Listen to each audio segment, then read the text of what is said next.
when we decided today to do this show on, whether or not a spirit might experience or might not experience in the current timeline, I asked a few people over the last week who do this, what their experiences were.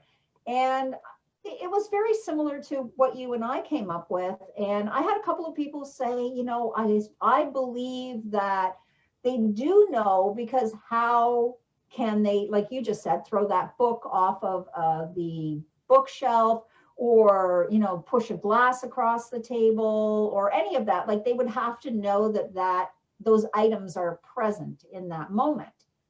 Right. So it makes for a good argument, right? It's like, part of me wants to go, it makes complete sense. But there's part of me that goes, okay, and I can't answer that. It makes me crazy. Because there is no answer at this Because there's time. no answer, right? Yeah. Like, there's really no hard and fast answer, proof, cut and dry. You can't just go, yes, that is this, or no. And that's the whole thing with science, right? And I think what happens with people who get too,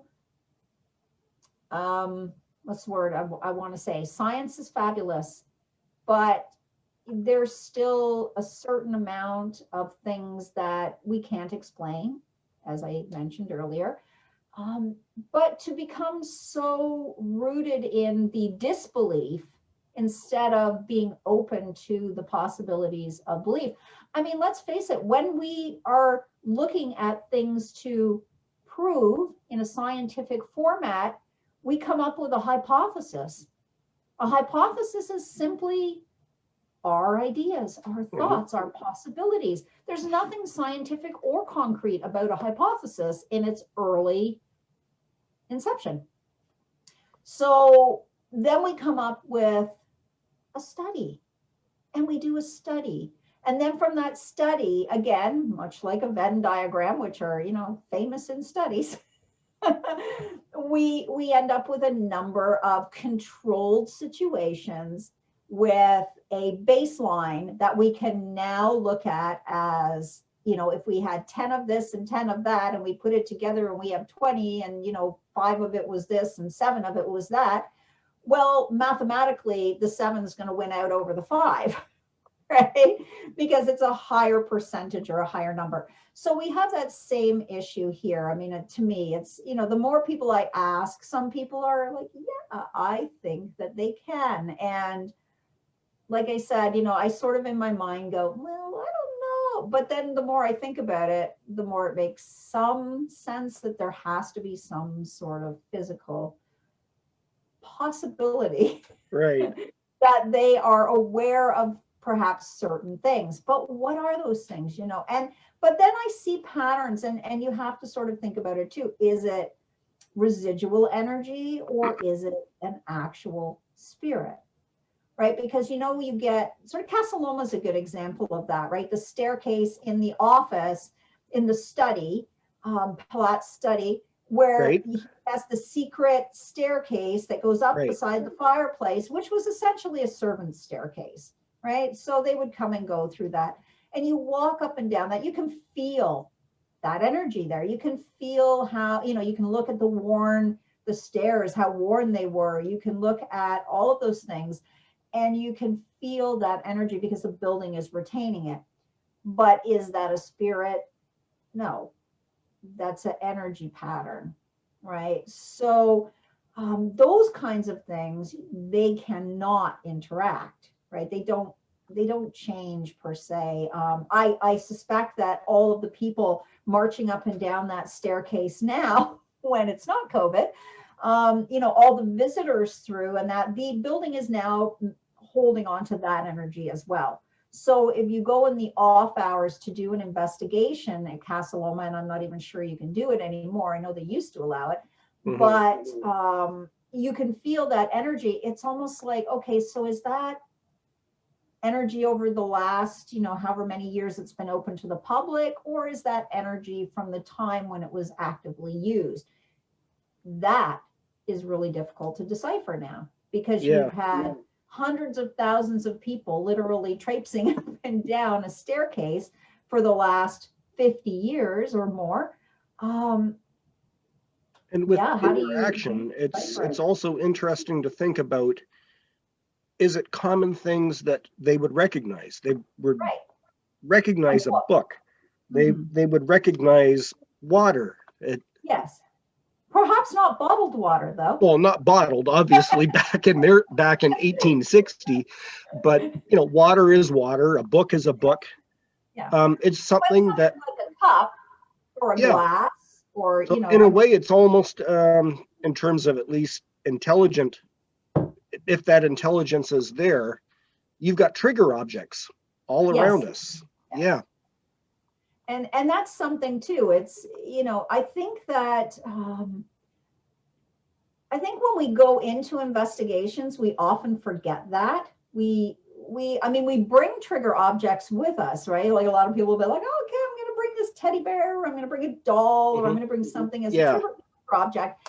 And we forget that, truthfully, anybody in 1830, 1840 isn't going to know what a teddy bear is. They didn't exist, right? They would tell that it was a toy, perhaps, and they could see, but the teddy bear had not yet been invented. right. So, like those Boo Buddies and all of those bears, those things, right? Well, okay, so we're interacting with children that perhaps may understand what it is. I mean, I think a kid would always know depending on it, but they have nothing to compare that to. No, So they in wouldn't know what a teddy bear is, but they would be drawn to, oh, here's this cute little thing. But would they? Because we forget too that in 1820 and 1830, toys were not what they are today, No, right? no, right. So our concept of, me going, oh, look, I brought you Mrs. Mr. Potato, Potato Head. right? They would not even know what that was. There is nothing for them in their existence to be able to relate to this. So that's kind of my question is, like here's a ball, okay? Balls have been around a long time. They're always a Right. good trigger object, right?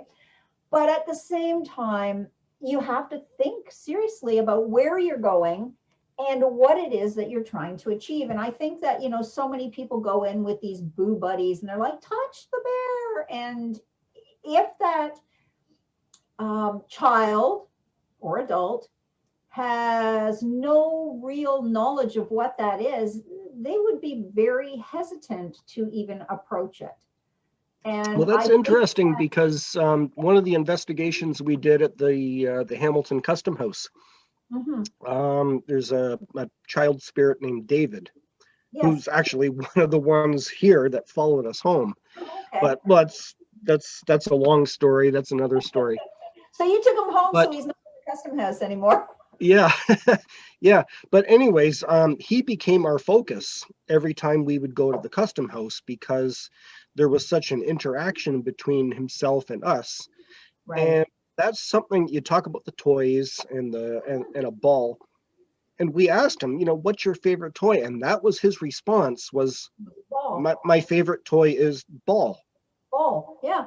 Yeah, Again, because so many people do not think about anything in a historical context, right? And I'm not going to say all people, but I've been on, gosh, quite a few investigations I've been asked to, accompany or join or do. And I'm always like, guys, they're not going to know what that is. And they're like, well, what do you mean? It's like, and I'm like, there's no context for them, to understand what that is. Like something like a ball, we know has been around a long time. Games and things that children played with. If I was to bring a stump doll in, colonial kids in America would know what that is. That was something that was common for them. But, if I was to roll in with my porcelain doll over there, who's, she's beautiful and she's from the late 1800s, they might not even understand, I think they would look at her and understand, but dolls did not look